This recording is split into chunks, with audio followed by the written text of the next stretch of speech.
Shalom saudara yang dikasihi Tuhan, bagaimana kabar saudara? Saya harap semua dalam keadaan kondisi yang sehat ya. Sebelum melanjutkan ibadah, mari memperhatikan beberapa hal penting berikut ini. Informasi bagi saudara yang ingin mengikuti berita gereja, saudara dapat mengikutinya melalui aplikasi GKJ Family. Saudara dapat mendownload di Play Store dengan mengklik GKJ Family. Dan jangan lupa juga untuk follow Instagram gereja di @newgkj. Bagi saudara yang rindu ingin memberikan persembahan atau kolekte, saudara dapat mentransfer melalui rekening berikut.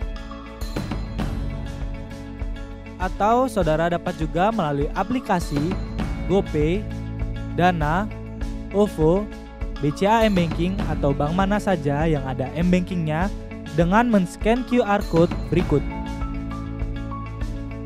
Bagi saudara yang ingin memberikan persembahan kas sosial, saudara dapat mentransfernya melalui rekening berikut. Bagi saudara yang ingin memberikan persembahan persepuluhan, saudara dapat mentransfernya melalui rekening BCA berikut. Terima kasih atas persembahan dan perhatian saudara. Selamat melanjutkan ibadah. Tuhan Yesus memberkati. Puji Tuhan, kita boleh ada sampai saat ini. Suatu kesempatan yang luar biasa Tuhan berikan buat kita. Biarlah saat ini kita memberikan hati yang terbaik, pujian yang terbaik untuk memuliakan nama Tuhan. Mari saya undang Bapak Ibu bangkit berdiri, sebab hanya Yesus, hanya nama Yesus yang layak ditinggikan, hanya nama Yesus yang layak disembah. Mari bawa hatimu untuk menyembah Dia, sebab hanya bagi Dia, hanya bagi Yesus yang layak disembah. Haleluya.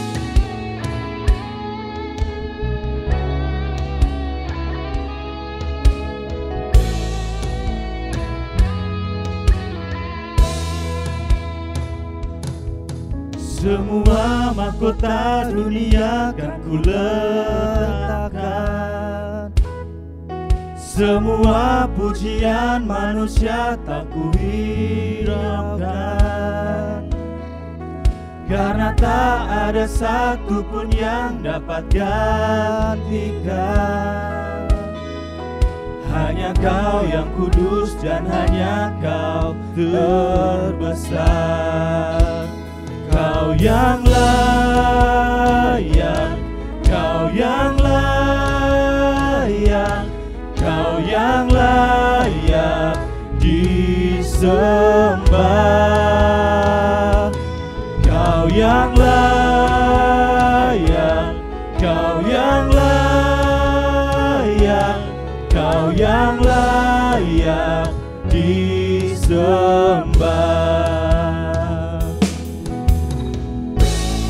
Mari pujikan dengan segenap hatimu.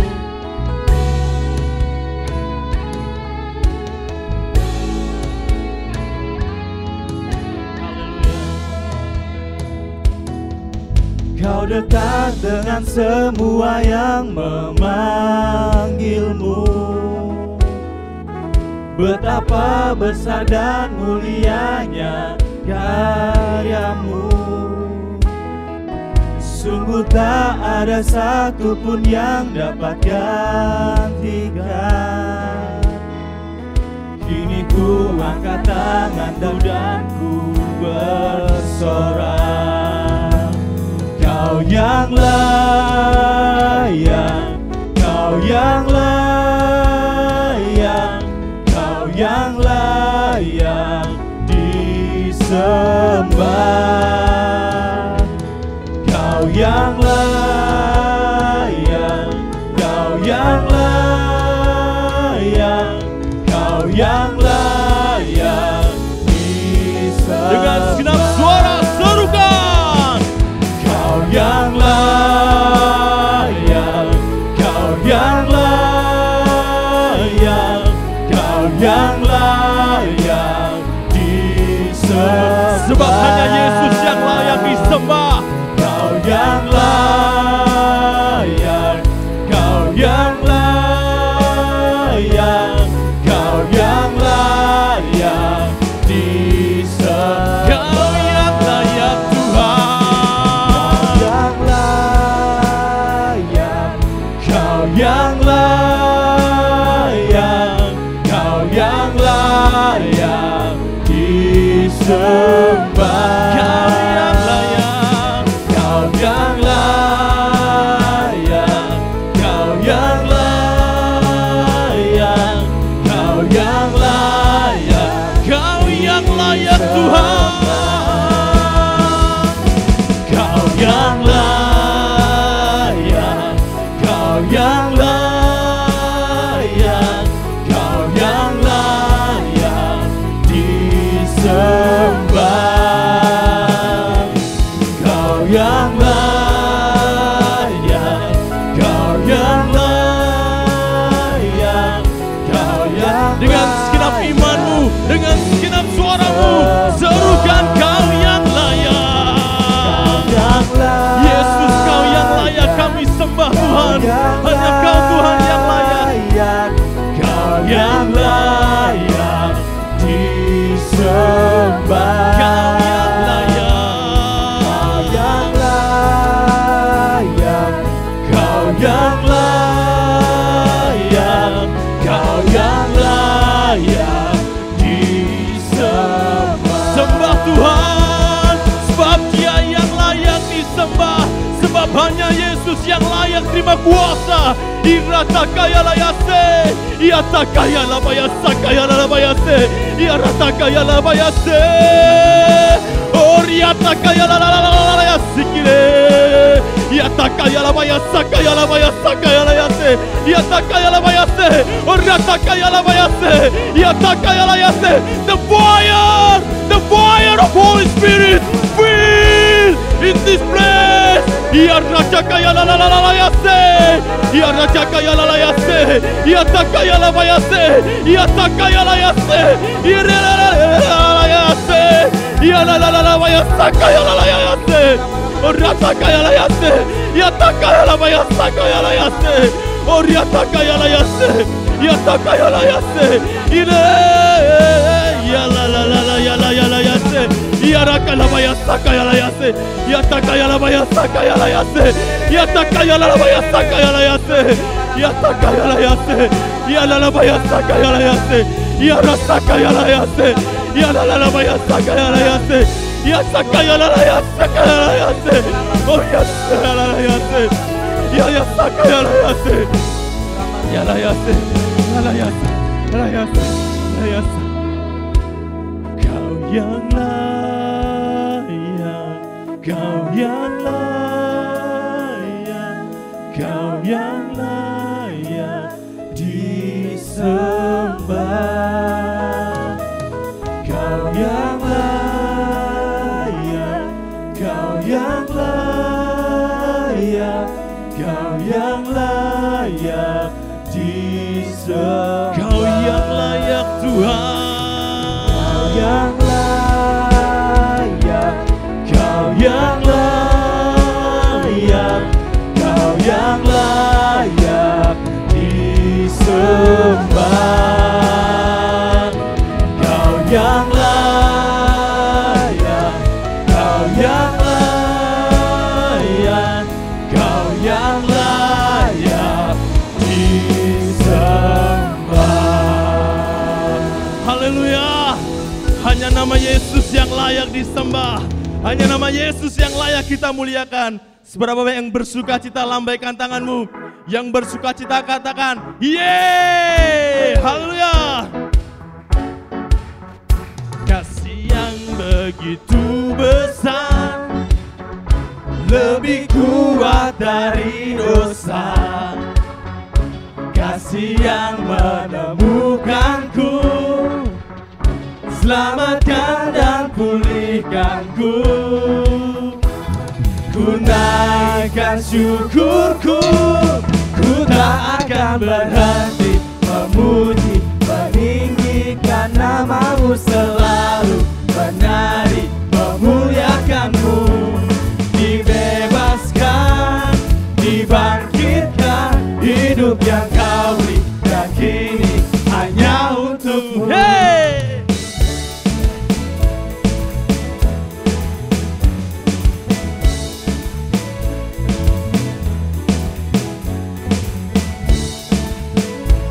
Mari semuanya katakan,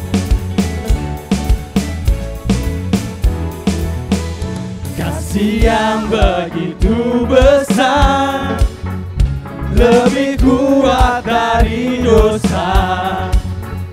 Kasih yang menemukanku, selamatkan dan pulihkanku.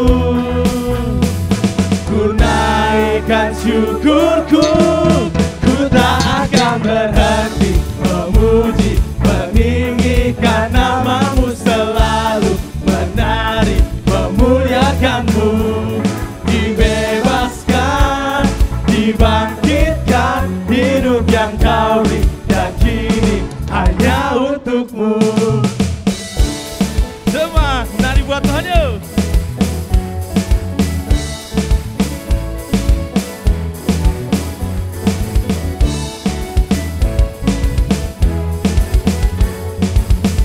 Angkat kedua tanganmu semuanya. Ku naikkan syukurku,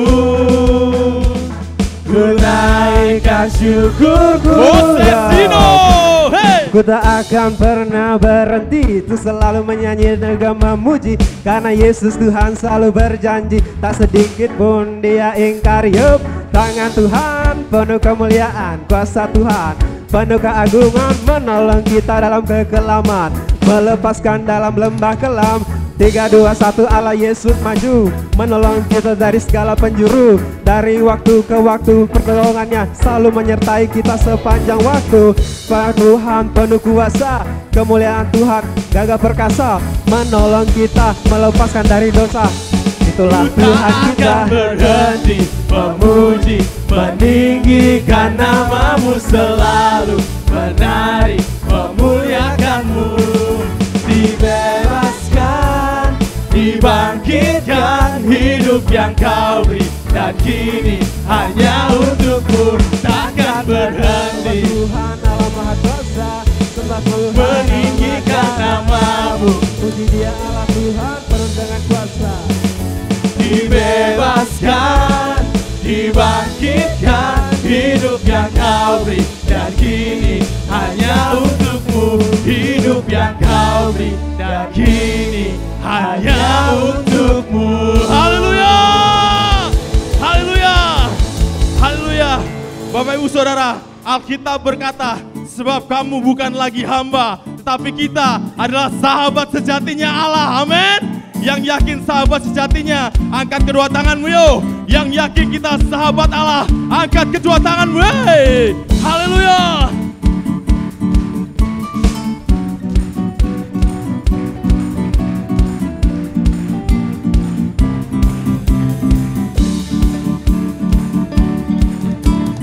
I'm a friend of God.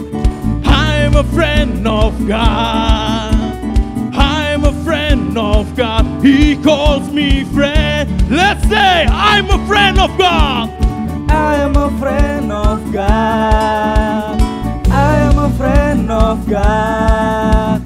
I am a friend of God. He calls me friend. Hey, hey.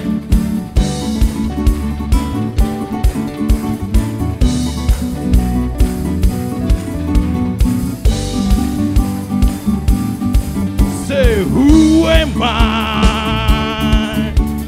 Who am I that you are mindful of me?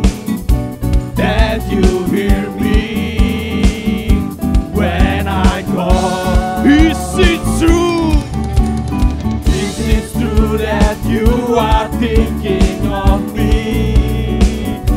How you love me? It's amazing. Who am I? Who am I that you are mindful of me? That you hear me when I call. Is it true?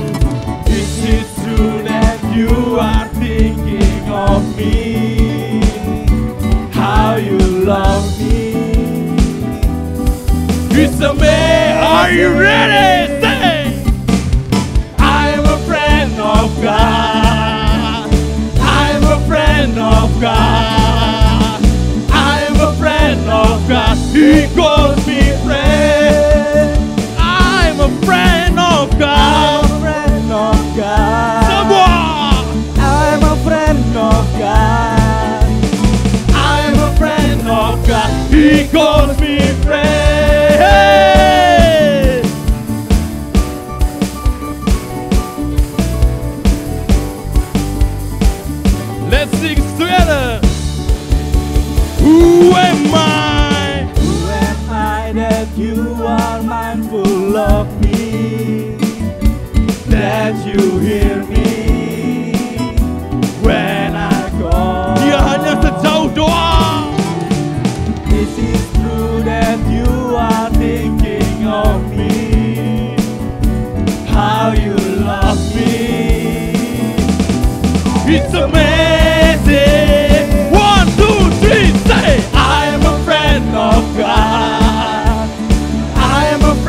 Lord of glory, you have called me friend. God Almighty, God Almighty, Lord of glory, you have called me friend. God Almighty, God Almighty, Lord of glory, you have Once more, called God me Almighty. God Almighty, Lord of glory, you have called me friend. I'm a friend of God. I'm a friend of God. I am a friend of God. I am a friend of God. He calls me friend. I'm a friend of I God. am a friend of God. I am a friend of God. I am a friend of God. He calls me friend. He calls me friend. He calls me friend. I am a friend of God. Haleluya. Sorak-sorai bagi Tuhan kita Yesus Kristus. Haleluya. Haleluya. Terima kasih Tuhan, kami ada dalam rumah Tuhan. Kami mempersembahkan pujian sebagai persembahan dari pribadi kami masing-masing. Kami yakin dan percaya Roh Tuhan bersama dengan kami. Sebentar kami akan dengarkan sebagian daripada kebenaran firman Tuhan. Segala bentuk kuasa kegelapan yang masih ingin mengganggu, khususnya mengambil benih firman Tuhan dalam hidup kami, bersama-sama kami katakan dan kami tolakkan dalam nama Tuhan Yesus Kristus. Kami usirkan pergi dari hati kami segala hal yang tidak baik. Ruangan ini dikuasai sepenuhnya oleh Roh Tuhan. Hamba-Mu yang akan memberitakan firman, Tuhan urapi hidupnya, Dia akan membagikan berkat dalam hidup kami. Terima kasih, segala puji syukur kami naikkan dalam nama Tuhan Yesus. Semua orang diberkati Tuhan mengakhiri dengan amin. Shalom. Bagaimana kabar saudara? Mari kita serukan haleluya untuk kemuliaan nama Tuhan. 2, 3, haleluya. Puji nama Tuhan. Sekaligus saya menyambut buat Bapak Ibu saudari yang baru pertama kali mengikuti ibadah online Gereja Kristus Japan melalui tayangan channel YouTube. Saudara bisa ketik GKJ Family, tekan subscribe, tekan videos. Di sana ada semua rekaman ibadah online kami sejak COVID ini dimulai, dan juga untuk Bapak Ibu saudari yang mendengarkan melalui saluran televisi First Media, kami siaran tiap hari Minggu pukul 7 dan pukul 12 WIB melalui channel Shine 390 HD. Tuhan Yesus memberkati. Saya bangga kalau ada anak-anak di tempat ini yang juga pandai dan bisa diterima di Universitas Negeri, yaitu kalau kita di Denpasar, Bali, Universitas Udayana. Mari saya panggil yang pertama, Saudari Rehwela, ya, maju dulu. Anak ini diterima melalui jalur SNMPTN, jadi nggak usah tes, ya, Fakultas MIPA agak sini, jadi jurusan matematika, ya. Kemudian yang kedua adalah diterima Saudari Deborah Christina Latipra.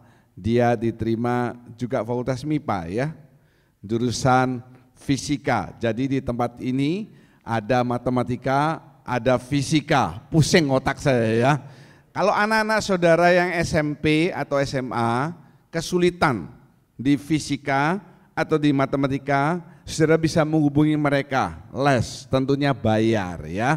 Meskipun les online tetap bayar. Mereka ini adalah pandai dalam bidangnya, matematika dan fisika. Kemudian satu lagi ada petobat baru kita yang baru dibaptis, mari, ya, anak agung Tia Pratnya dari keluarga latar belakang Hindu, dan dia dibaptis. Agak ke sini, ke tengah sedikit ya.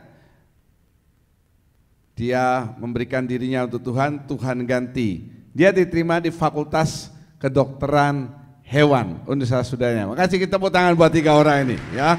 Puji nama Tuhan.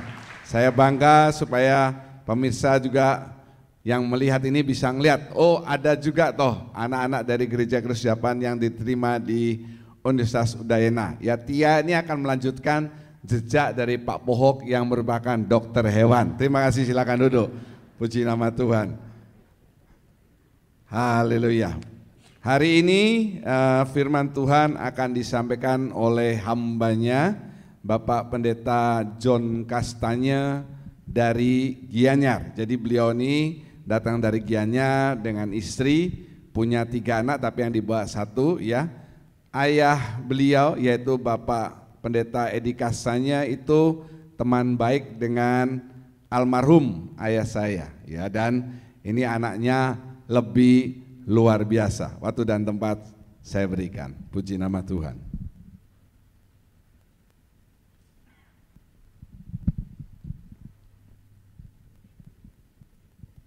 Terima kasih. Shalom. Shalom. Puji Tuhan, ada sukacita? Iya, ini sukacitanya jelas terpancar ya dari sorot mata Bapak Ibu Saudara-saudara, dan saya rasakan luar biasa hadirat Allah hadir di tempat ini, memenuhi setiap kita di sini. Puji nama Tuhan.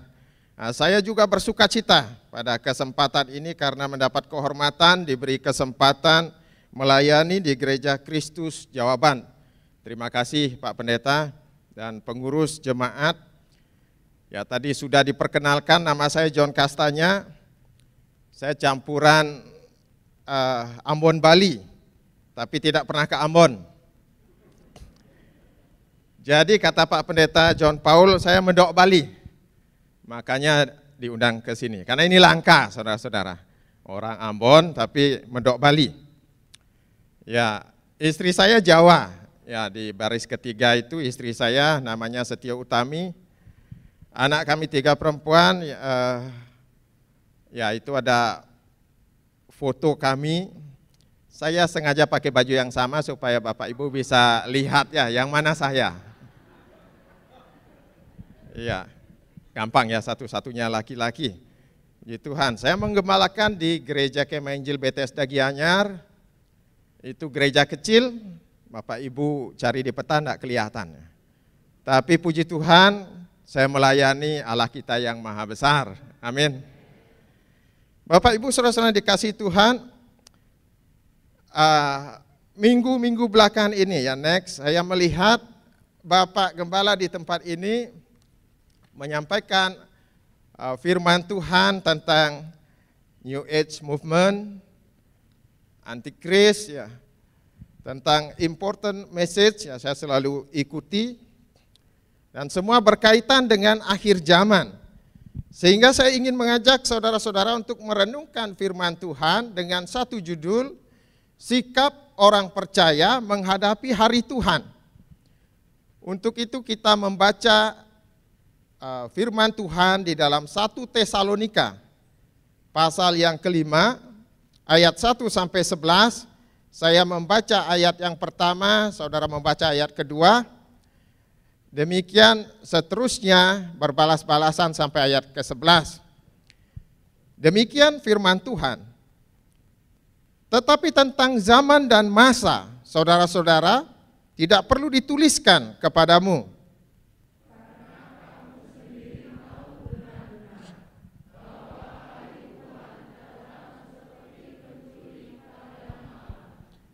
Apabila mereka mengatakan semuanya damai dan aman, maka tiba-tiba mereka ditimpa oleh kebinasaan, seperti seorang perempuan yang hamil ditimpa oleh sakit bersalin. Mereka pasti tidak akan luput.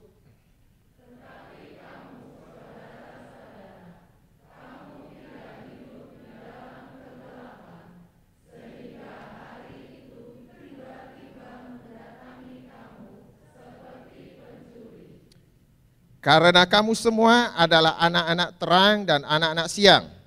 Kita bukanlah orang-orang malam atau orang-orang kegelapan.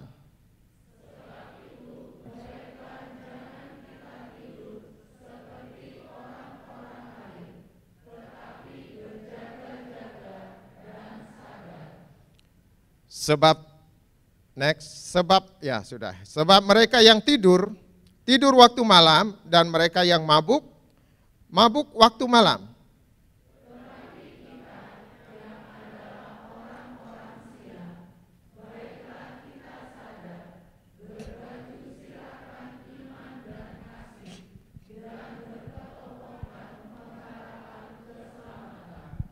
Karena Allah tidak menetapkan kita untuk ditimpa murka, tetapi untuk beroleh keselamatan oleh Yesus Kristus Tuhan kita.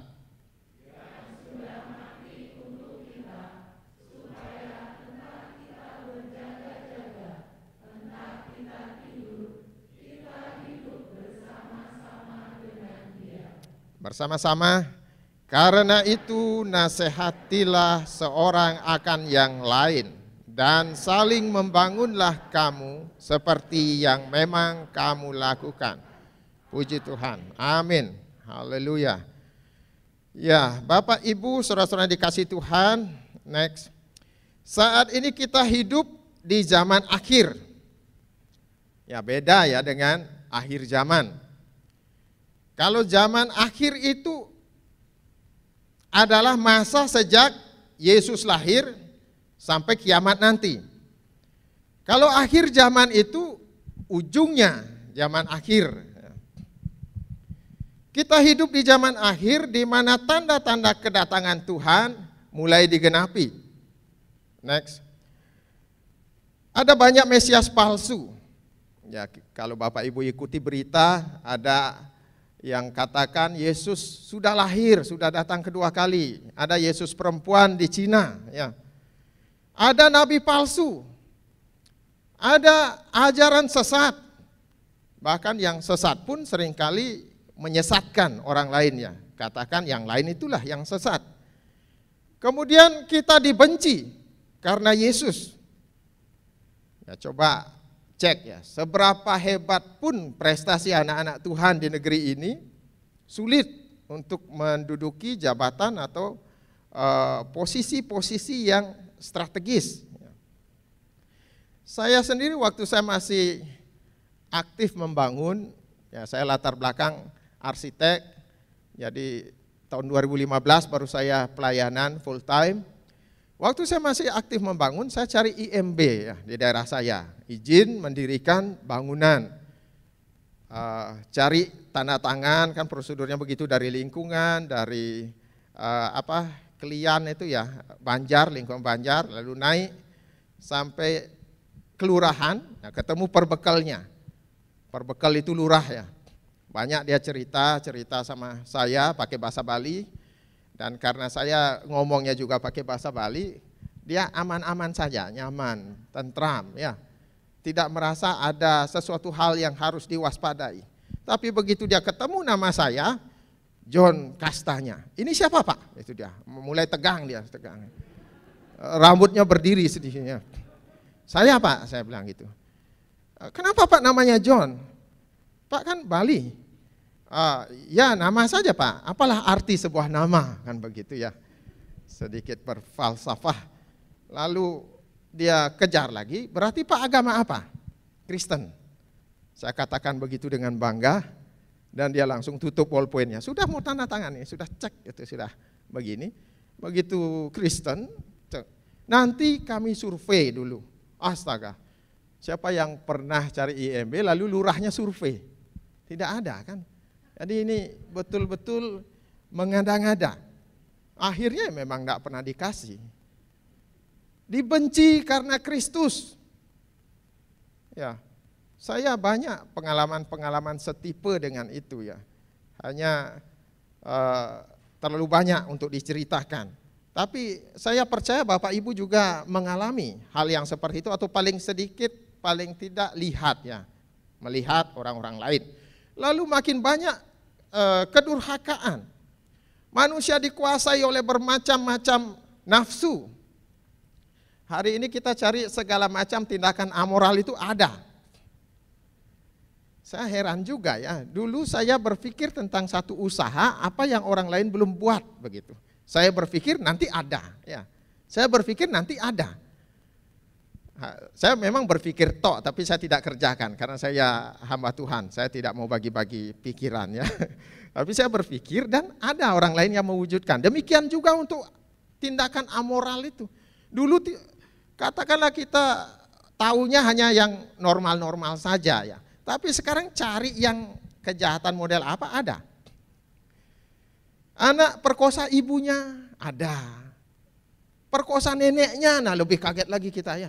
Kok ada ya? Mertua selingkuhnya sama menantu. Kan aneh itu. Ibu-ibu perkosa ABG.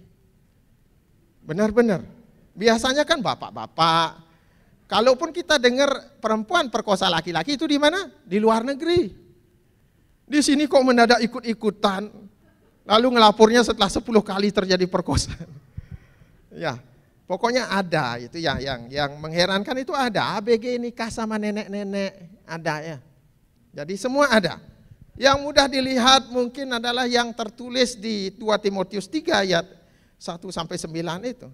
Manusia mencintai dirinya sendiri, tambah egois, sulit mengasihi, sulit mengampuni. Satu kesalahan anggota jemaat lainnya dampaknya sampai pindah gereja. Ada enggak di sini? Ya, puji Tuhan tidak ada. Apalagi yang salah hamba Tuhan ya. Mungkin karena dianggap wakil Tuhan jadi harus perfect, harus sempurna. Satu kesalahan atau sesuatu yang dianggap salah. Nah, saya harus garis bawahi sesuatu yang dianggap salah itu karena kadang-kadang orang taunya tersinggung saja, tidak pandang kurang melihat dengan teliti keseluruhan permasalahan, tapi sudah menganggap ini hamba Tuhan salah ini. Lalu mesti pindah gereja. Itu saya sering alami saudara-saudara, agak malu-malu kucing sedikit saya. Ya, jadi bermasalah sama saya keluar. Satu kali ada jemaat bermasalah sama sesama jemaat. Saya sudah agak lega ini. Saya tinggal mendamaikan.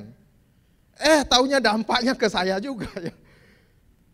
Kok bisa ya? Tapi begitulah. Karena dosa berkembang biak.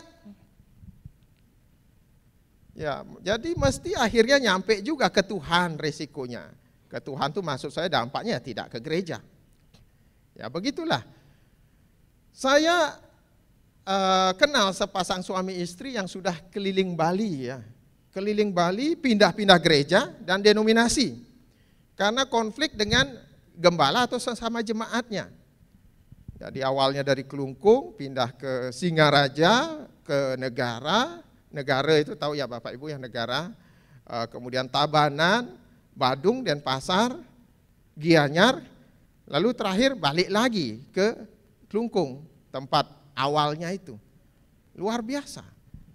Hanya dalam kurun waktu mungkin 5 tahun ya, 5 tahun. Jadi setiap bermasalah bukannya introspeksi, tapi pindah.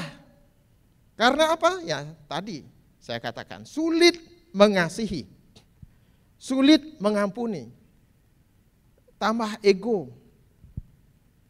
Saya pernah lihat satu hamba Tuhan berkata, domba itu milik Kristus. Kalau mereka pindah, tidak apa-apa. Itu bukan milik kita, bukan milik gembala. Nanti kita kalau dia memang bisa bertumbuh di gereja barunya kan bagus saja. Ya di satu sisi betul. Tetapi kalau dia bertumbuh maka dia akan balik kembali ke gereja awal. Amin. Kecuali dia memang pindah domisili. Maksudnya pindah itu kan seringkali bawa masalah. Nah kalau bawa masalah tuh bagaimana mau bertumbuh? Ya. Tidak bisa bertumbuh. Kalau dia bertumbuh, dia akan sadar kesalahannya, dosanya, balik dia. Tuhan yang disembah itu sama, Bapak Ibu, saudara-saudara. Jadi tidak mungkin di sini bermasalah, lalu di sana rohani, tidak bisa. Ya. Jadi harus bereskan dulu. Berikutnya di sana dikatakan juga jadi hamba Tuhan. Jadi hamba uang, ya. Maaf, kebelibat lidahnya. Kenapa minggu enggak ke gereja, Pak? Jawabnya enteng, kerja. Ya. Lalu apa? Suka memberontak terhadap orang tua. Kita pernah baca mungkin anak minta rokok ke ibunya, enggak dikasih, dibunuh ya ibunya. Anak ditanya bapaknya, kok nganggur terus nak? Marah ya, tersinggung. Dibilang nganggur saya, padahal saya cuma diam aja di rumah. Ya, dibunuh bapaknya. Ya. Jadi seperti itu. Itu tanda-tanda akhir zaman. Tanda hari Tuhan sudah dekat. Apa sih hari Tuhan itu? Next. Saudara-saudara, hari Tuhan adalah serangkaian peristiwa kedatangan Kristus kedua kalinya, mulai dari pengangkatan orang percaya, masa tribulasi, penghakiman Kristus, perjamuan kawin anak domba, kedatangan Kristus kedua kali, kerajaan 1000 tahun, sampai pengadilan tahta putih. Nah, meresponi hari Tuhan yang sudah dekat ini, bagaimana seharusnya sikap kita sebagai orang percaya? Hal ini penting supaya kita tidak terlalu ekstrim sebagaimana sikap orang pada umumnya. Ya, sikap orang selalu kita melihat itu. Setiap isu-isu kita melihat sikap orang yang ekstrim, ekstrim kanan, ekstrim kiri. Ya. Seperti menghadapi COVID-19 ini. Ya, next. Ada yang ekstrim menganggap COVID itu tidak ada. Ya, mengatakan, oh COVID ini murni, konspirasi. Ini plandemi, bukan pandemi. Jadi pandemi yang direncanakan, akhirnya jadi plandemi. Ini kerjanya Bill Gates dan WHO. Akhirnya enggak mau pakai masker, macam jering itu ya. Tapi sudah bebas sekarang. Kemudian tidak mau ikuti protokol kesehatan, nggak mau divaksin, dan sebagainya. Ada juga yang berikutnya ekstrim yang menganggap COVID ini adalah penyakit yang begitu mematikan, sehingga tidak jalan, ya, akal sehat dan rasionya nggak jalan. Sama sekali tidak berani berinteraksi. Mulai ada polemik, yang mana iman yang benar, ya, yang ke gereja saja tanpa peduli apa-apa, atau yang terus tidak ke gereja, ya, ibadah online terus. Saya di dekat saya ada perumahan baru, ketemu satu orang yang saya lihat dari apa namanya ya, model rumahnya itu tidak ada Padmasana ya, orang Bali bilang, tidak ada Padmasananya, itu tempat ibadah orang Bali. Jadi saya bertanya, Bapak Kristen? Ya. Ibadah di mana? Dia sebutkan satu gereja, lalu tapi katanya masih online. Padahal saya tahu dengan jelas gereja yang dia maksud itu ibadah online dan onsite. Kalau onsite mendaftar dulu, nah tapi dia pilih online. Saya juga ketemu satu teman saya, ya, satu orang, dia duduk di pengurus juga di denominasi saya. Dia katakan lebih kusuk katanya ibadah online. Nah ini sudah enggak masuk akal ya. Lebih kusuk. Yang benar dia enggak capek ke gereja, enggak perlu persiapan. Itu dia. Lalu setiap ada wacana sekolah tatap muka langsung nolak ya. Ya, di sekolah saya, sekolah anak saya, ada satu ibu yang suaminya dokter, anti sekali dengan sekolah tatap muka. Padahal suaminya dokter ya, tapi begitu ekstrim tentang hal ini. Lalu mintanya lockdown terus tanpa mikir ya, enggak mikir apa dampaknya lockdown itu. Saya bersyukur kita tinggal di negara yang pemimpin kita sehat ya, akal sehatnya jalan. sehingga tidak memilih lockdown. Ya, ini semua ekstrim yang berlebihan. Demikian pula menghadapi hari Tuhan. Next. Tidak sedikit orang Kristen yang lebih suka mencari hal-hal yang berkaitan dengan antikris ya. Lihat angka-angka di barcode barang-barang supermarket itu. Oh, dihitung angkanya 1, 2, 3, 4, 13 ini jumlahnya, angka sial. Ya. Mesti ini antikris sudah ada. Jangan belanja lagi di supermarket. Lalu lihat logo M itu. Ada minuman Monster Energy. Ada logo M. Loh kok diperhatikan kayaknya nih kalau dipisah satu-satu ini huruf Ibrani ya. Huruf Ibrani wow itu atau vaw. Nilainya 6. Kalau didempet-dempet ada 3, kan 666. Nah giliran begini matematikanya jalan ya. Kok ini kan antikris, jangan beli minuman ini. Salah-salah kita nyumbang antikris. Memang antikris yayasan sosial. Tidak ya. Saya tidak mengatakan bahwa semua hal yang saya sebut itu pasti tidak benar. Bukan begitu maksud saya. Tetapi jangan sampai fokus kita keliru dalam menghadapi hari Tuhan.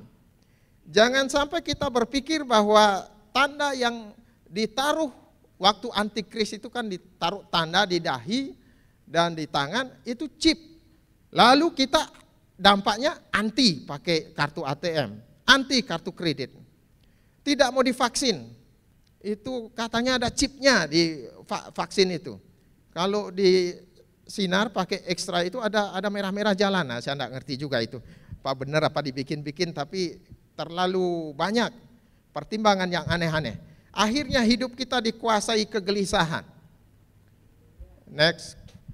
Oleh karena itu mari kita lihat bagaimana seharusnya sikap kita sebagai orang percaya menghadapi hari Tuhan menurut 1 Tesalonika 5 ayat 1 sampai 11 ini. Yang pertama saudara-saudara, next, hiduplah sebagai anak-anak terang. Ayat yang keempat sampai 5, silakan tolong dibacakan. Tetapi kamu, saudara-saudara, kamu tidak hidup di dalam kegelapan, sehingga hari itu tiba-tiba mendatangi kamu seperti pencuri. Karena kamu semua adalah anak-anak terang dan anak-anak siang. Kita bukanlah orang-orang malam atau orang-orang kegelapan. Amin. Amin. Saudara-saudara, terang di sini berbicara tentang hidup dalam kekudusan dan hidup menurut roh. Sedangkan gelap berbicara tentang hidup dalam dosa dan hidup menurut daging. Ketika kita bertobat dan percaya Yesus, kita sudah menjadi anak-anak terang. Sekarang tinggal mempertahankannya. Lalu simpelnya seperti apa anak-anak terang itu, hidup sebagai anak-anak terang itu? Next, yang pertama, tinggalkan dosa.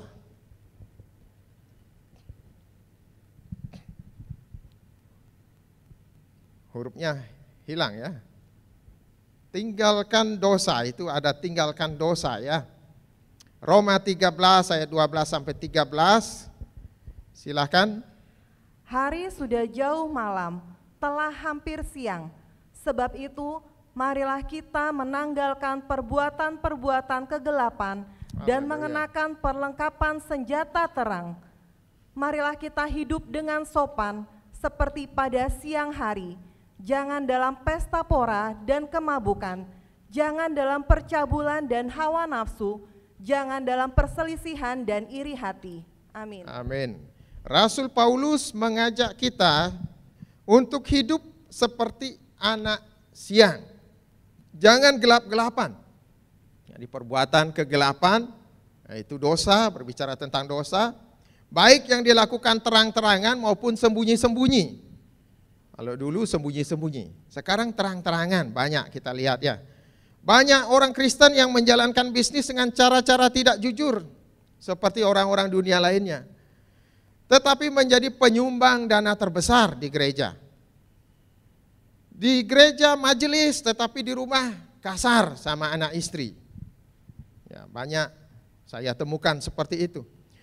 Sibuk dengan kegiatan sosial dan penginjilan, tetapi hubungan dengan keluarga renggang di rumah. Ya. Pelayanan di gereja, tetapi langganan juga ke diskotik. Tidak hanya jemaat, pendeta pun, hamba Tuhan, tidak sedikit yang masih terlibat perbuatan kegelapan. Terlibat percabulan, terlibat korupsi, atau menjadikan gereja sebagai kerajaan bisnis. Ya maaf, tapi memang itu faktanya. Firman Tuhan mengingatkan supaya sebagai orang percaya, kita tidak hidup di wilayah abu-abu. Amin. Jangan hidup separuh-separuh, kaki di satu perahu yang lain, yang kiri di perahu yang lain. Ya. Kristen tetapi hidup seperti orang dunia. Nah, itu jangan. Jangan toleran dengan dosa apa saja. Dosa itu sama, saudara-saudara. Tidak ada dosa besar atau dosa kecil. Banyak orang Kristen berpikir tidak apa-apa kalau buat dosa kecil. Dan salah satu dosa yang populer di kalangan orang percaya adalah apa? Dosa apa? Dosa bohong, ya. Betul apa betul? Kenapa? Karena berpikir bohong demi kebaikan itu boleh. Kamu jangan duduki bantal, nanti pantatnya bisul. Ya, itu contoh bohongnya orang tua dulu-dulu itu. Lalu bohong demi kesopanan, itu boleh. Sudah makan Pak? Ayo makan bareng-bareng kami sih. Oh sudah ya. Padahal salah timing dia, begitu ngomong sudah kriuk gitu ya. Bunyi perutnya. Harusnya diusahakan barengan jawabannya dengan bunyi perut, jadi tidak kelihatan. Seharusnya bisa dijawab tidak, terima kasih, nanti saya makan sama keluarga saja, kasihan istri saya sudah masak tadi. Nah, begitu kan orang juga ngerti saya rasanya, tidak akan paksa-paksa. Lalu bohong dalam arti tidak mengatakan yang sesungguhnya. Jadi ngerti maksudnya ya, sebagian itu ada kebenarannya, tapi motivasinya itu memang untuk bohong, itu masalahnya, tetap saja bohong. Jadi katakanlah istri ke gereja, sama Pak Gembala ditanya, loh bapaknya mana Bu, kok nggak ke gereja? Suami saya tadi sakit kepala, tolong bantu doakan, itu misalnya ya. Nah yang terjadi sebenarnya memang si suami sakit kepala tadinya, tapi sudah sembuh lalu pergi kerja. Ya, tapi yang diomongin sakit kepalanya. Walaupun itu sebagian benar, tapi motivasinya untuk berdalih. Itu juga bohong. Jangan dibilang itu hikmat berkata-kata, ya, bukan ya. Buang semua dosa. Jangan toleran dengan dosa sekecil apapun. Tadi sudah saya katakan dosa itu berkembang biak. Sama-sama kita katakan Bapak Ibu, dosa berkembang biak. Ya, supaya tertanam di pikiran kita, kita tidak coba-coba bikin dosa yang kita pikir dosa kecil. Saudara terbiasa dengan tidak jujur sedikit-sedikit, akan berkembang menjadi dosa kemalasan, dosa munafik, dosa akar pahit, korupsi dan sebagainya. Ingat, Raja Daud mengawali dosa-dosanya itu dengan nonton orang mandi. Ya, nonton orang mandi lalu bersinah, lalu memfasilitasi orang untuk mabuk, lalu terakhir dia jadi pembunuh. Dia bunuh Uria. Ya, dosa berkembang biak. Jadi waspada. Saudara-saudara, ketika Jenderal Hernan Cortes dari Spanyol menyerang kerajaan Aztec di Meksiko, dia bakar, dia hancurkan kapal-kapal yang bawa dia beserta prajurit-prajuritnya ke Meksiko itu. Ya. Kenapa? Karena dia mau memastikan bahwa goalnya adalah untuk menaklukkan Meksiko. Dan mundur bukan pilihan. Ya. Tidak ada jalan untuk kembali. Tekad kita untuk meninggalkan dosa harus sama dengan ini. Jangan sediakan jalan untuk kembali. Ya. Kalau saudara mau bertobat dari merokok, ya jangan kumpul sama orang-orang yang atau teman-teman yang masih biasa merokok. Itu namanya kasih jalan untuk kembali. Ada yang bilang saya mau berhenti merokok. Saya sudah kurangi. Awalnya 1 bungkus, sekarang 1 bungkus kurang 1 biji. Ya, itu tidak make sense ya. Tidak mungkin. Kalaupun dia bilang sekarang saya 3 biji per 3 batang per hari, itu tetap tidak. Kalau mau berhenti itu berhenti, lalu berdoa kuat-kuat untuk itu, perlu tekad. Jangan kalau perlu ya jangan ketemu-ketemulah dulu dengan teman-teman yang perokok itu, kecuali sudah semakin kuat dia, ya baru. Karena kalau ketemu ya pasti kadang enggak tahan. Ditawari, oh enggak makasih saya sudah enggak ngerokok. Lalu jaim sekarang ya atau apa. Saya ketemu seorang teman yang dia dulu pergaulannya buruk ya, ke klub malam dan ya mabuk-mabukan sebagainya. Isi tato sedikit. Lalu ketika dia mulai bertobat, posting sesuatu yang rohani di Facebooknya, wih komennya sinis semua ya. Kamu dulu kan temenan sama saya. Ya. Seperti itu di medsos ya. Tapi kalau di dunia nyata kita bisa hindari dengan janganlah ketemu dulu dengan orang-orang yang akan membawa kita kembali kepada dosa. Next. Yang kedua, saudara-saudara, mengikut Yesus dengan sungguh-sungguh. Ya, apa simpelnya hidup sebagai anak-anak terang itu adalah mengikut Yesus dengan sungguh-sungguh. Yohanes 8 ayat 12 firman Tuhan katakan, maka Yesus berkata pula kepada orang banyak, katanya, akulah terang dunia. Barang siapa mengikut aku, ia tidak akan berjalan dalam kegelapan, melainkan ia akan mempunyai terang hidup. Amin. Ya, hidup sebagai anak-anak terang artinya ikut Yesus dengan sungguh-sungguh, bukan sekedar ikut-ikutan. Ya, ketika kita mengikut Yesus dengan sungguh-sungguh, kita akan mengasihi Yesus seperti yang tercantum dalam Markus pasal 12 ayat 30. Ya, mengasihi dengan siapa yang hafal, segenap hati, segenap jiwa, segenap kekuatan, segenap akal budi. Artinya apa? Pakailah segala apa yang kita miliki untuk menunjukkan ketaatan kita kepada Allah. Mau ke gereja lalu hujan, pakai jas hujan. Itu pakai akal budi ya. Enggak punya beli. Lalu enggak ada alasan enggak punya uang. Karena jas hujan yang harga 8.000 pun ada ya, yang plastik itu. Yang tipis tapi paling tidak bisa dipakai dan paling tidak menunjukkan tekad kita untuk kita mengasihi Tuhan. Ya. Jadi jangan begitu hujan lalu kita katakan, oh ini kehendak Tuhan, saya tidak ke gereja. Ya. Ada loh jemaat yang saya ingatkan, Pak nanti sore ingat ya ada persekutuan kita.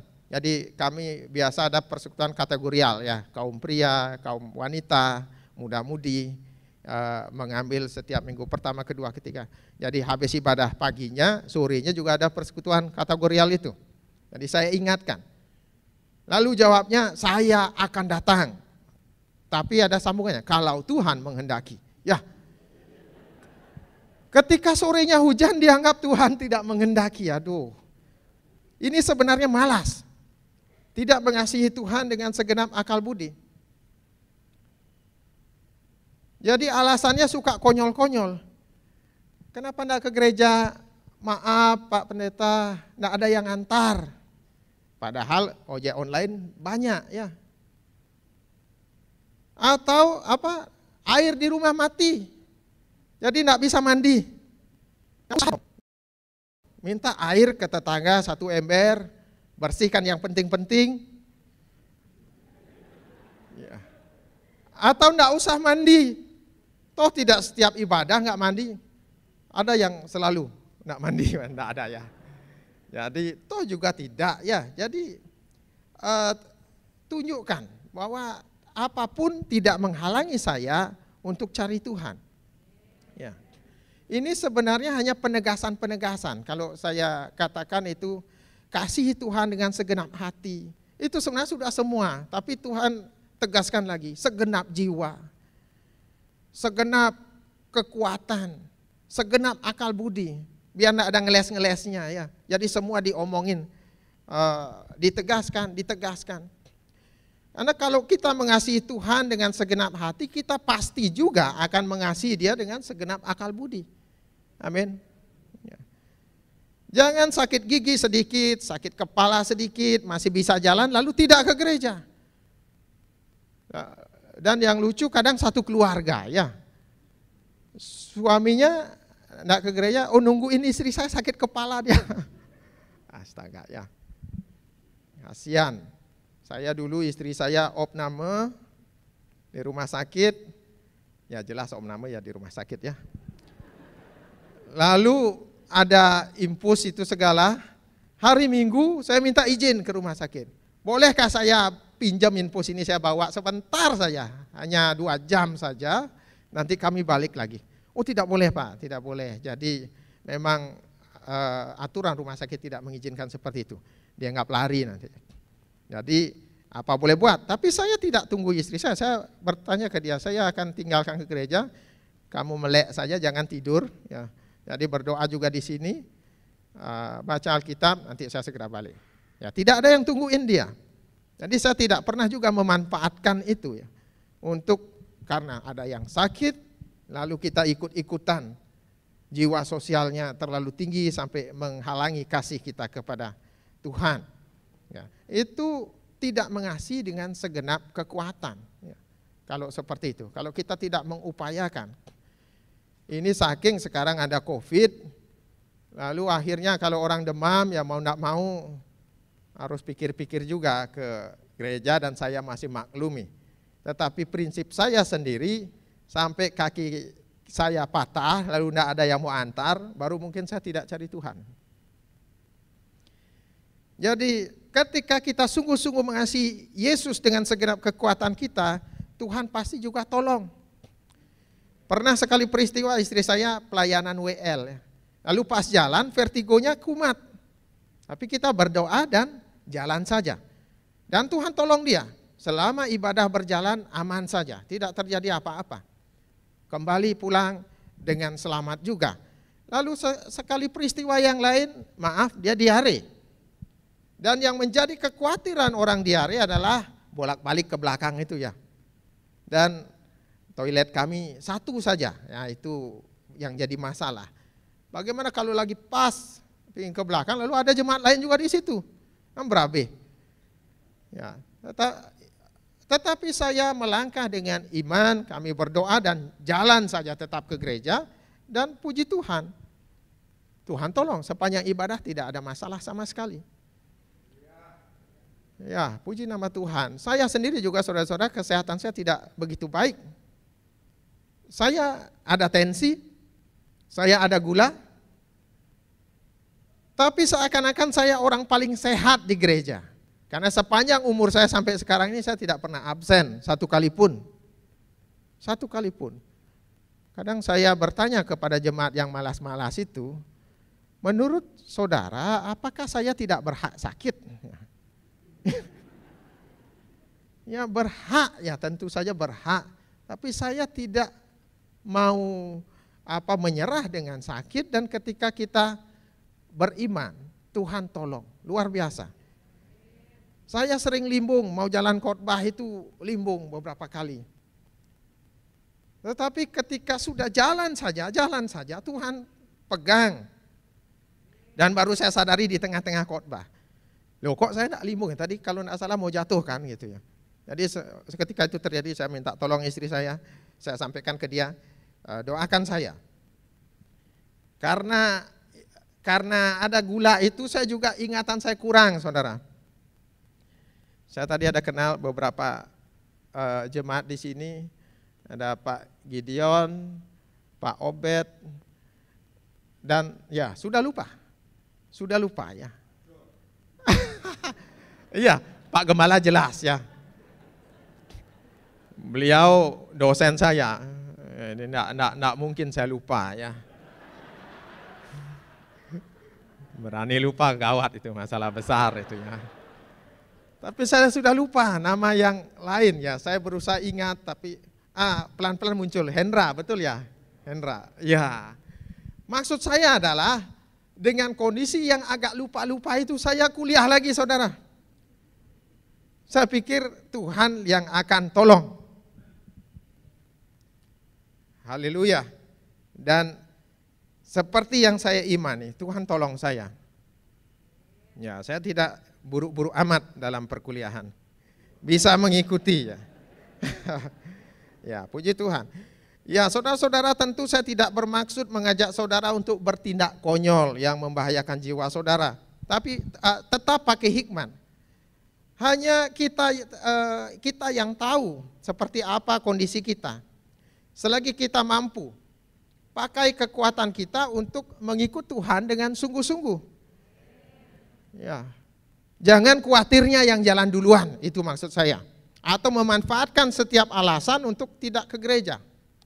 Kemarin malah ada yang nggak ke gereja alasan vaksin. Ya. Saya heran, itu kan bisa nanti, bisa diatur lah. Pokoknya saya tidak percaya bahwa vaksin itu hanya ada hari itu dan tidak akan ada lagi dan tidak bisa diatur. Aduh, mesti bisa. Ketika kita utamakan Tuhan dalam segala sesuatunya, Tuhan akan buka jalan untuk kita. Ya. Dalam segala sesuatunya, saya sering katakan kepada jemaat saya, dalam segala sesuatu yang kita buat untuk Tuhan, selalu rencanakan, persiapkan, dan doakan. Amin. Ya, maksudnya apa? Ya, rencanakan. Kalau saya ada latihan untuk pelayanan ibadah hari Minggu, katakanlah begitu. Nah, di sini saya lihat ada band yang komplit ya. Dan saya percaya ada waktu latihan-latihannya sepanjang minggu berjalan ini. Jadi ketika ada jadwal latihan, rencanakan, persiapkan. Jangan misalnya ada jadwal latihan jam 7 malam di tempat ini, lalu jam 6-nya saya pergi ke Kelungkung untuk urusan saya. Lalu entarnya katakan bahwa saya tidak bisa hadir jam 7 untuk latihan dengan alasan macet. Nah, itu namanya tidak merencanakan, tidak mempersiapkan. Jalanan kan memang macet, itu sudah pasti ya.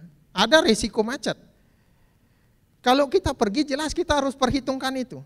Tidak bisa seakan-akan kita baru lahir kemarin, lalu tidak tahu jalanan macet. Ini namanya tidak merencanakan dan mempersiapkan dengan benar. Kalau katakanlah Bapak Ibu ada jadwal kontrol ke rumah sakit, ya. Lalu itu pas ada jam ibadah, ya jadwal kontrolnya yang diatur, bukan ke gerejanya. Ya. Lalu pas ada jadwal pelayanan yang kita atur jadwal pelayanannya. Kamu tukar ya sama saya enggak bisa nanti jam itu karena begini-begini. Nah, yang dia atur, yang dia rencanakan, yang dia persiapkan apanya? Bukan ke gereja, tetapi urusannya dia. Ya, itu tidak benar. Ketika kita terbiasa merencanakan, mempersiapkan dan mendoakan, maka kita akan dapati bahwa kita tidak punya lagi dalih yang aneh-aneh dalam kehidupan Kristen kita. Entah kenapa semuanya berjalan baik-baik saja, lancar. Karena Tuhan campur tangan. Tapi coba kalau saudara ada suatu halangan, hambatan minggu ini, hambatan yang ringan, tetapi saudara pandang itu serius, saudara tidak mengupayakan, maka berikutnya Tuhan akan izinkan hambatan yang betul-betul saudara tidak bisa atasi. Ya, itu yang pertama, saudara-saudara. Next. Yang kedua adalah berjaga-jaga dan sadar. Sikap orang percaya menghadapi hari Tuhan yang kedua adalah berjaga-jaga dan sadar. Sebab itu baiklah jangan kita tidur seperti orang-orang lain, tetapi berjaga-jaga dan sadar. Ya, saudara-saudara dikasih Tuhan, arti kata berjaga-jaga yang pertama adalah tidak tidur, sama dengan sadar. Hanya kata sadar di sini dalam New King James Version itu menggunakan kata sober, yang artinya bukan sekedar tidak tidur tetapi juga waras, selalu pakai akal sehat.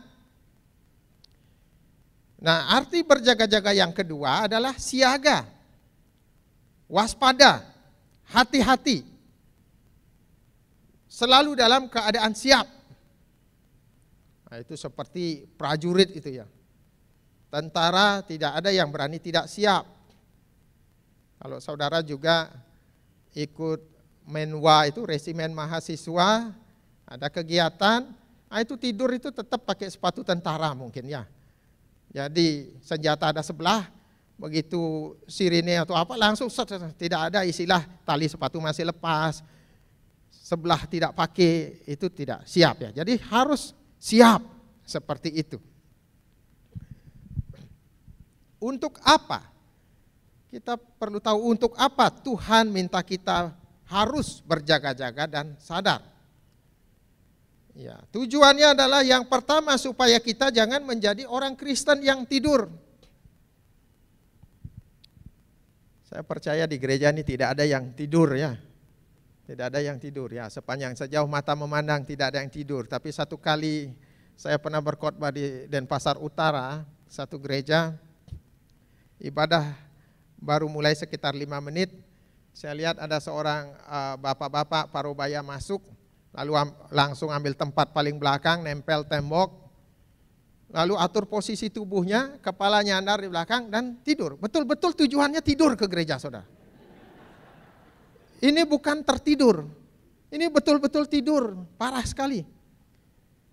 Saya heran, saya yakin lihat itu kebiasaan kan, itu kebiasaan mestinya gembalanya tahu. Tapi enggak enak juga saya nanyain karena orang enggak suka ditegur ya, orang enggak suka ditegur biasanya. Ya, jadi saya hanya perhatikan saja. Sampai khotbah juga enggak bangun.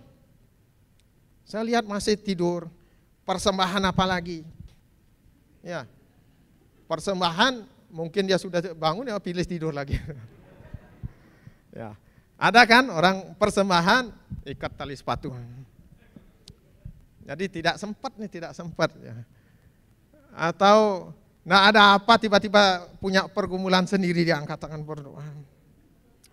Nak lihat ada kantong kolektor di depannya begini. Ya. Jadi dia baru bangun sesudah doa berkat, sudah memang waktunya pulang.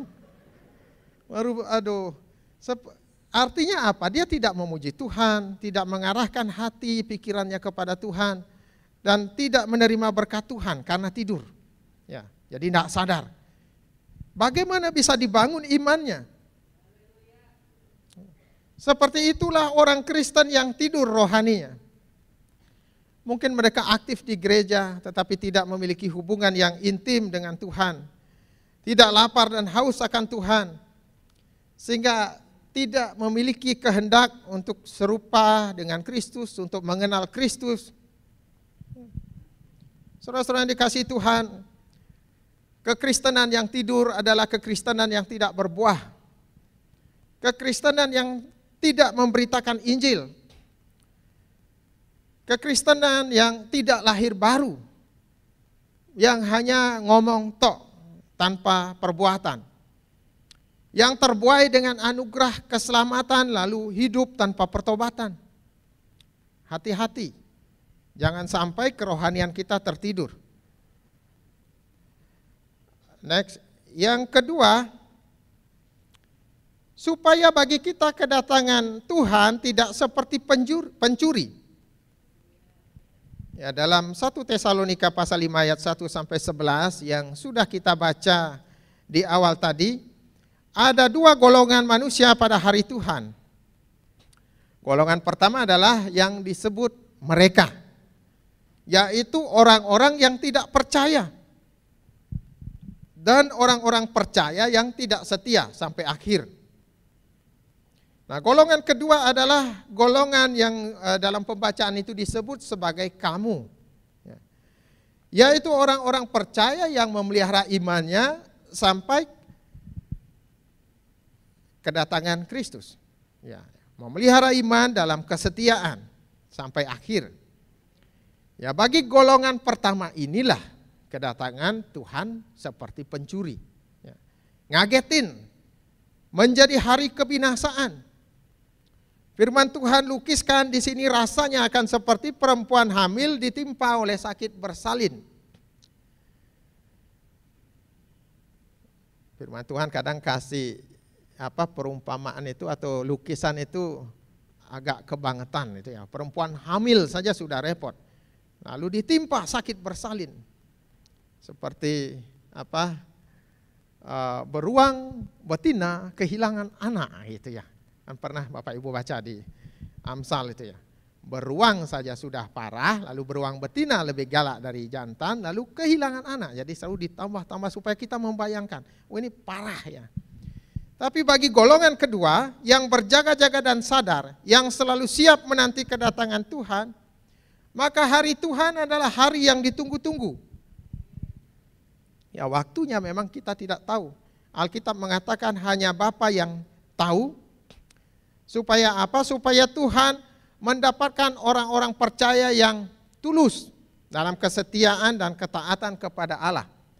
Orang-orang Kristen yang berkualitas dalam iman dan kedewasaan rohani. Bayangkan kalau dikasih tahu tanggalnya. Bisa jadi kita semua bertobat H-1 ya.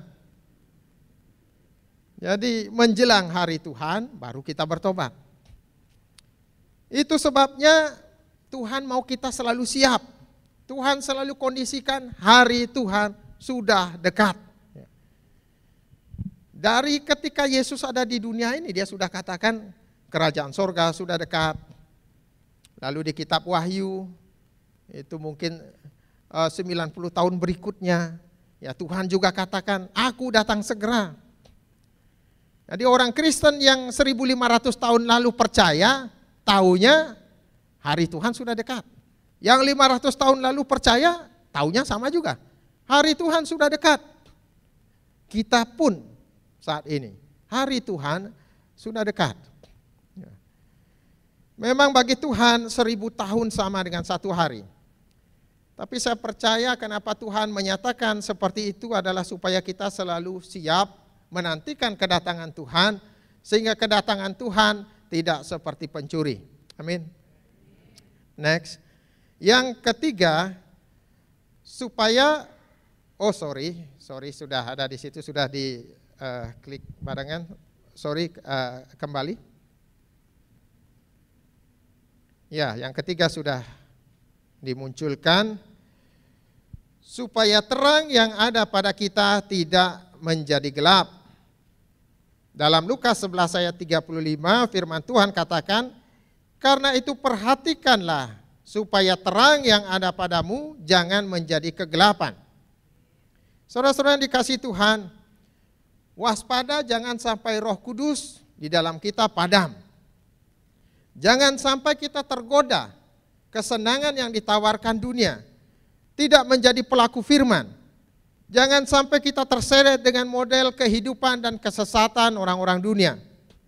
Jadi sudah percaya Yesus, tapi masih bergaul dengan orang yang tidak benar, sehingga tetap ngomong kotor, tetap suka bercanda-bercanda jorok, mabuk-mabukan, merokok, bercabul, dan buat segala hal yang tidak memberi kesaksian tentang Kristus yang hidup di dalam kita, sehingga terang yang ada pada kita menjadi gelap. Bapak Ibu saudara-saudara dikasih Tuhan, mungkin kita bertanya, kita perlu berjaga-jaga terhadap apa? Ya, yang pertama terhadap tipu muslihat iblis. Firman Tuhan katakan Efesus 6 ayat 11, kenakanlah seluruh perlengkapan senjata Allah supaya kamu dapat bertahan melawan tipu muslihat iblis. Saudara-saudara, iblis itu rajanya tipu-tipu. Jam terbangnya tinggi. Jadi model tipu dayanya sudah banyak ya. Bayangin saja umur bumi mungkin 6.000-an tahun sudah, dan dia sudah lebih dari itu. Jadi jelas sudah pengalaman atau jam terbangnya udah tinggi ya. Dan caranya halus.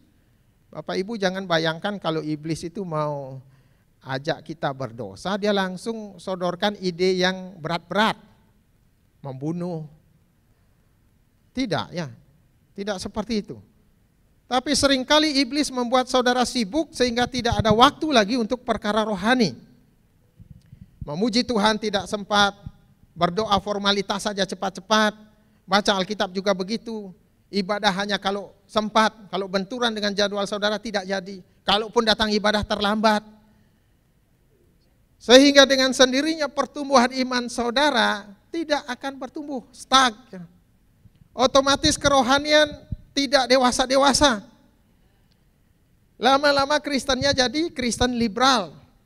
Jadi tidak terlalu bermasalah dengan hal-hal yang sebenarnya melenceng dari firman Tuhan.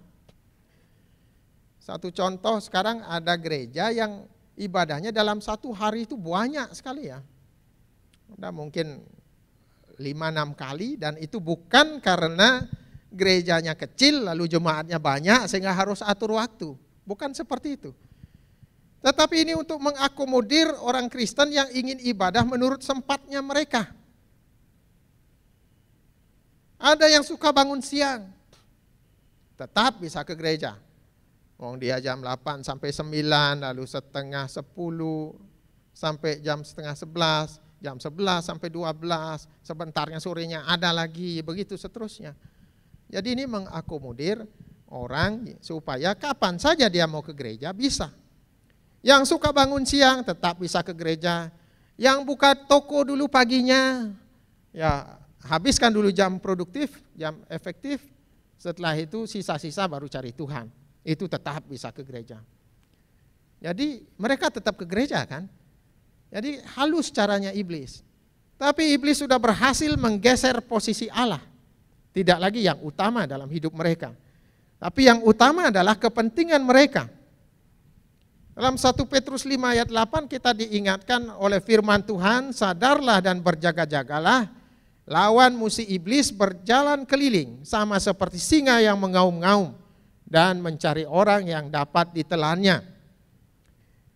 Ditelan, nggak pakai dikunyah saudara, ditelan. Kalau dikunyah dulu takutnya sadar terus berontak, lolos ya. Jadi telan aja. Bagaimana mengantisipasinya? Ya berdoa supaya tidak jatuh dalam pencobaan, itu Matius 26 ayat 41. Kenakan seluruh perlengkapan senjata Allah. Efesus 6 ayat 13 sampai 17. Suka baca Alkitab dan melakukannya. Suka berdoa. Pelihara iman dan jangan beri kesempatan kepada iblis. Kemudian berjaga-jaga terhadap apa berikutnya? Berjaga-jaga terhadap ajaran sesat. 2 Tesalonika 2 ayat 3, janganlah kamu memberi dirimu disesatkan orang dengan cara yang bagaimanapun juga. Ya. Seperti di awal tadi saya katakan banyak ajaran sesat dewasa ini. Ya. Sebenarnya Tuhan sudah kasih awasan kepada para hamba Tuhan dalam 1 Timotius 4 ayat 16, awasi dirimu, awasi ajaranmu. Tapi masalahnya untuk motivasi bisnis yang sudah masuk dalam gereja, apapun dilakukan oleh hamba Tuhan. Oknum maksud saya, oleh oknum hamba Tuhan atau gereja. Prinsip-prinsip ekonomi juga berlaku. Yang penting ada pangsa pasarnya, ada yang akomodir. Ada orang Kristen yang suka penglihatan, suka nubuat, maka ada gereja yang mengakomodir. Secara teratur keluarlah mujizat nubuatan, keluar penglihatan. Masalah nubuat itu tidak terjadi atau penglihatan itu tidak terjadi itu masalah belakangan. Orang juga nanti lupa kan gitu. Ada yang suka benda-benda bertuah versi Kristen diakomodir juga. Kan agama Kristen ini adalah agama yang paling simpel ya saudara-saudara. Tidak perlu apa-apa. Kadang ada beberapa orang tertentu merasa ini kurang greget, harusnya ada sesuatu ya. Akhirnya nyari-nyari ya minyak urapan lah ya. Yang seharusnya bisa pakai minyak apa saja sekarang berkembang harus yang didoakan oleh pendeta Anu ya. Ya, lalu ada yang suka mujizat, bikin rekayasa mujizat. Bapak Ibu pernah lihat satu video tentang seorang ibu yang punya kelainan genetik ya. sehingga dia bisa lipat-lipat tangannya begitu pendek sehingga kesannya orang cacat begini. Lalu dipakailah di KKR ya, sehingga dia bisa panjang begini, normal. Tapi jadi terbongkar ketika beberapa kesempatan semua KKR-nya kok pakai itu ya. Jadi akhirnya tidak membawa kemuliaan bagi nama Tuhan. Ada yang maunya dengar khotbah tentang berkat saja, jangan singgung dosa, diakomodir juga. Jadi setiap minggu khotbahnya berkat saja, berkat. Anak Tuhan dilarang miskin, anak Tuhan dilarang susah. Kalau ada sengsara, ada kesusahan, ada penderitaan, masih ada dosa di situ. Jadi semua pura-pura tidak ada masalah ya. Gembira terus. Jadi diakomodir semua, yang penting uang masuk. Itu yang masih ringan modelnya, sampai kepada yang lebih serius. Tidak mengakui Trinitas, menggolongkan Roh Kudus kepada gender tertentu, gender perempuan yang ada kemarinnya, dan sebagainya. Perhatikan Kisah Para Rasul 17 ayat 11, di sana dikatakan bahwa orang Kristen di kota Berea setiap hari menyelidiki kitab suci untuk mengetahui apakah semuanya itu benar demikian. Ya. Hanya dengan suka membaca firman Tuhan, merenungkan firman Tuhan, bergaul dengan Allah, sehingga hidup kita dipimpin Roh Kudus, maka kita bisa tahu sesuatu itu sesat atau sehat. Saya menghimbau jemaat saya untuk ya suka dulu baca Alkitab.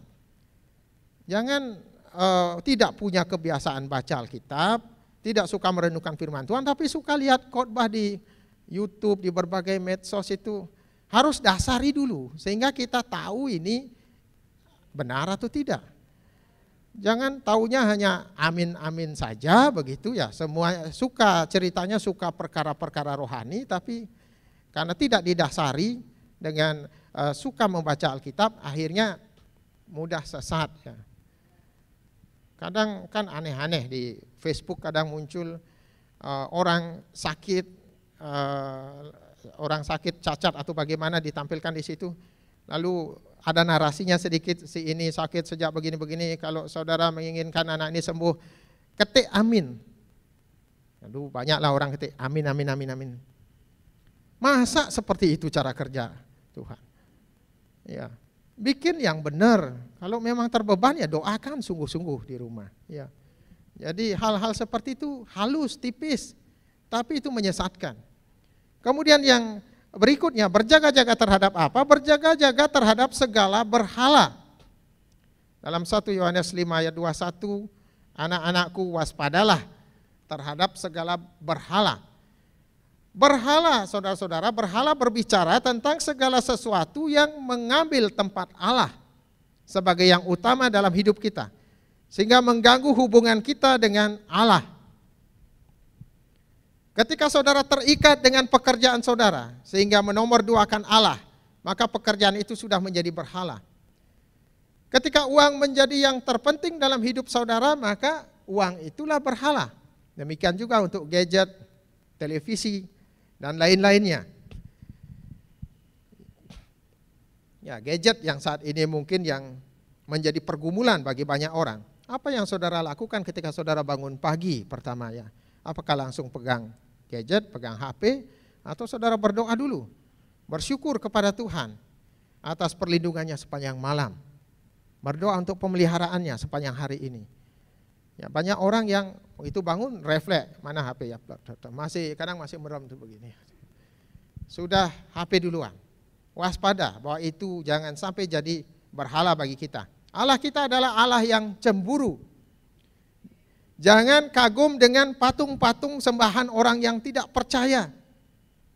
Banyak orang Kristen, bahkan pendeta-pendeta yang suka foto-foto sama berhala. Supaya orang tahu dia lagi di Bali, begitu mendarat cari ogoh-ogoh, cari barong, atau cari patung yang mata melotot itu, lalu cekrek, gitu ya. Baru upload di Facebook, kasih caption, Jesus loves you. Wah, ini tidak jadi kesaksian. Apalagi barang-barang begitu ada rohnya ya. Karena apa? Karena jadi sarana bertenggernya iblis dan roh jahat. Saya ya banyak pengalaman terkait kebenaran hal ini. Ada kesaksian dari seorang teman saya juga yang dia mendoakan seorang jemaahnya yang kesurupan sesudah nonton pawai ogoh-ogoh itu.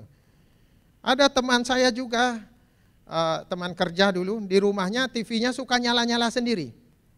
Air keran ngucur sendiri gitu, pintu geblak sendiri tiba-tiba. Akhirnya dia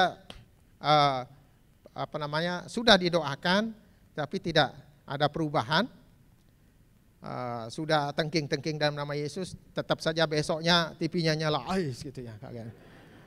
Lalu datang sampai satu hari datang Daud Tony ya, Bapak Daud Tony, Bapak Ibu tahu kan ya yang ada urusan dulu sama Pak Pendeta Gilbert dan dia kemudian bertobat. Nah, Pak Daud Tony ini kan dulu praktisi dunia kegelapan. Jadi dia mengerti bahwa barang-barang seperti itu ada dihuni sama, kita ngasih tempat sama iblis. Jadi ketemulah di rumah itu ada patung Garuda Wisnu jadi souvenir di pojok ruang tamu. Ya, bagi dia mungkin gagah itu ya. Tapi ternyata disitulah tempat iblis itu bertengger. Sehingga ketika dibuang, barulah dibuang lalu berdoa lagi, hilang ya, tidak ada lagi gangguan itu. Jadi seperti itu saudara-saudara. Jangan kita beralasan bahwa itu hanya seni, nggak ngaruh buat saya. Roh yang ada di dalam saya lebih besar dari roh yang ada di dunia. Jangan katakan begitu, karena saya mau katakan bahwa ketika saudara penuh Roh Kudus, saudara juga tidak akan punya keinginan terhadap berhala. Berjaga-jaga terhadap semua itu. Next. Yang terakhir saudara-saudara, yang ketiga, saling menasehati dan saling membangun. Sikap orang percaya menghadapi hari Tuhan. Saling menasehati dan saling membangun. Ayat yang ke-11. Karena itu nasihatilah seorang akan yang lain dan saling membangunlah kamu seperti yang memang kamu lakukan. Dalam banyak bagian Alkitab kita diperintahkan untuk saling menasehati. Saling menasehati untuk menjauhkan diri dari keinginan-keinginan daging. Saling menasehati untuk bertekun dalam iman. Untuk untuk tetap hidup dalam kasih karunia Allah. Untuk tetap setia kepada Tuhan. Ya memang kendalanya tidak banyak orang yang suka dinasehati. Orang lebih suka menasehati daripada dinasehati. Saudara mau bukti ketika ada masalah, orang lain yang punya masalah maksud saya, kita dengan mudah katakan, orang itu kok begitu, firman Tuhan katakan kan begini. Dengan segera dia tahu teorinya, seharusnya dia begini begitu. Tapi ketika dia sendiri kena masalah yang sama, sulit ya untuk melihat itu. Apalagi dinasehati. Kalau dulu ada orang bikin salah, ada istilahnya disiplin gereja ya. Coba sekarang disiplin gereja terapkan. Gereja begitu bertaburan, tinggal keluar saja. Keluar saja. Dia pikir Tuhannya beda. Ya, di luar sana Tuhannya beda. Jadi masih keliling bawa dosa. Jadi sulit menasehati. Karena itu maka dalam hal menasehati pun harus kita ikuti nasihat firman Tuhan. Firman Tuhan katakan jangan nasihati orang bebal, nggak ada gunanya. Seperti melemparkan mutiara ke babi. Saya sendiri kalau saya nasihati jemaat 1-2 kali, maksimal 3 kali, nggak mudeng-mudeng, nggak mau dengar, ya saya tidak nasihati lagi. Biarlah itu urusan Tuhan, saya doakan saja. Jadi begitu, nggak perlu buang-buang energi. Tapi jangan menasihati saja. Ketika saudara ditegur, dinasihati ya terima dengan lapang dada, hargai nasihat orang lain. Karena itu perintah Tuhan. Saling menasihati. Firman Tuhan ingatkan kita dalam Ibrani pasal 10 ayat 25 bagian B, tetapi marilah kita saling menasihati dan semakin giat melakukannya menjelang hari Tuhan yang mendekat. Juga saling membangun. Artinya menunjukkan kepada seseorang sifat yang kita hargai dalam dirinya untuk mendorong secara positif supaya bangkit dan bertumbuh dalam iman dan kedewasaan rohani. Menolong sesama kita dalam masalahnya, dalam pergumulannya, dan bukan menjatuhkan dia. Ya. Apa yang harus kita buat untuk saling membangun, untuk dapat saling membangun? Pertama, dalam Roma pasal 14 ayat 19 dikatakan di situ, kejar apa yang mendatangkan damai sejahtera dan yang berguna. Saudara ada di satu jemaat atau gereja, jangan sibuk dengan kekurangan-kekurangannya. Ya. Sibuk cari, oh ini begini dia, ini seharusnya begini, seharusnya begitu. Tetapi pandang hal yang baik. Apa yang baik di situ? Dan pikirkan apa hal-hal positif yang bisa saudara buat untuk kemajuan gereja saudara demi kemuliaan nama Tuhan. Kedua, dalam Roma 15 ayat 2, setiap orang harus mencari kesenangan sesama demi kebaikannya. Dan ketiga, yang terutama, 1 Korintus 8 ayat 1, miliki kasih. Ya, miliki kasih. Jangan sampai lupa bahwa kita adalah representasi Kristus. Ya, saya sering melihat organisasi-organisasi Kristen yang tidak kelihatan kasihnya. Ya, mungkin mereka gampang bilang haleluya puji Tuhan. Tetapi ketika sudah ada hal yang bersifat praktis-praktis yang harusnya dia nyatakan kasihnya, itu tidak muncul. Saya banyak ketemu hal seperti itu ya. Jadi waspada, awasi diri kita. Apakah saya masih hidup dalam kasih? Apakah saya cepat tersinggung ketika saya dengar firman Tuhan? Apakah saya tersinggung ketika si A bersikap seperti ini kepada saya? Si B mengatakan saya hal-hal yang merendahkan saya. Apa saya tersinggung? Jangan kita ikut-ikut orang dunia yang bilang sabar itu ada batasnya, ya. Jangan begitu. Ya. Gusti Allah mboten sari.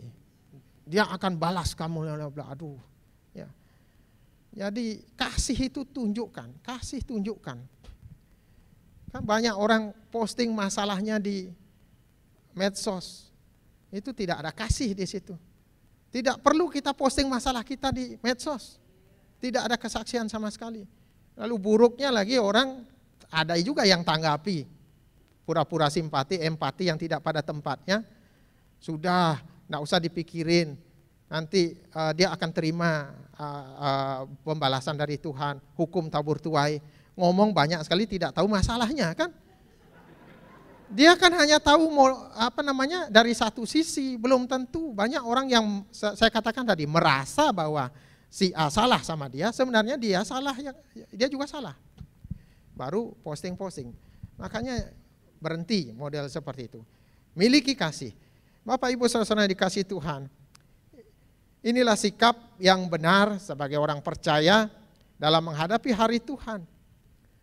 Yaitu hidup, ya, next ya, hidup sebagai anak-anak terang, ya ini kesimpulannya, berjaga-jaga dan sadar serta saling menasehati dan membangun.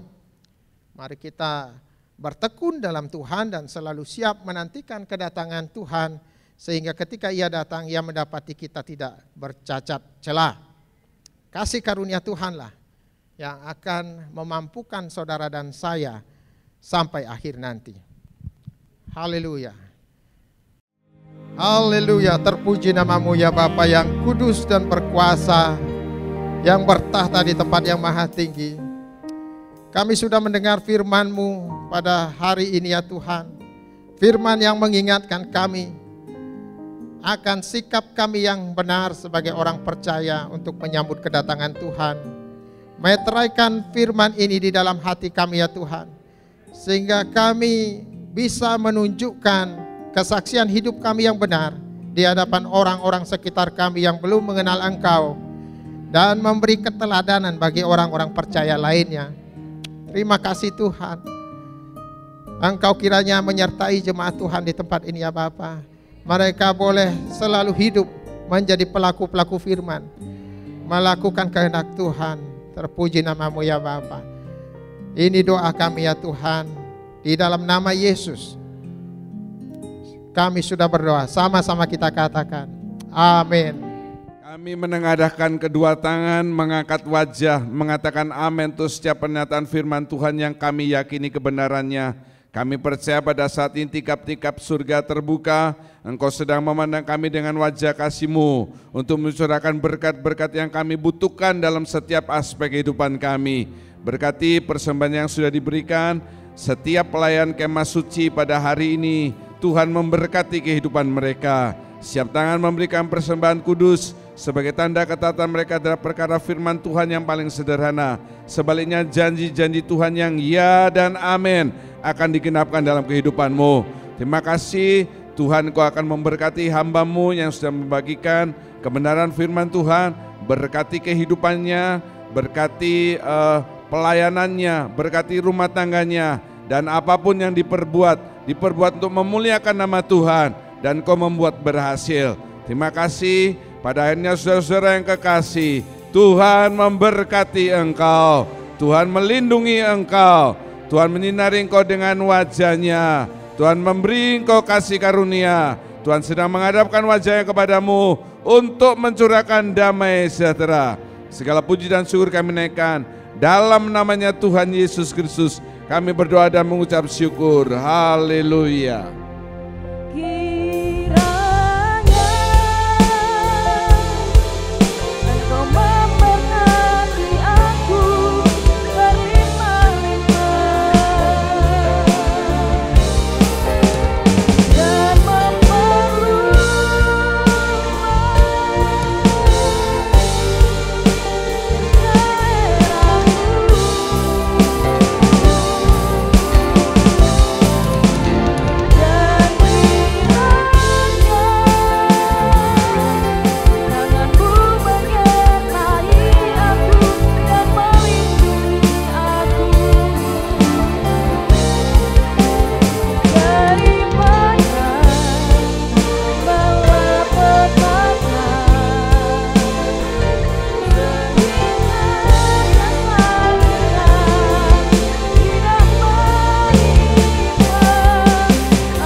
Terima kasih telah beribadah bersama Gereja Kristus Jawaban.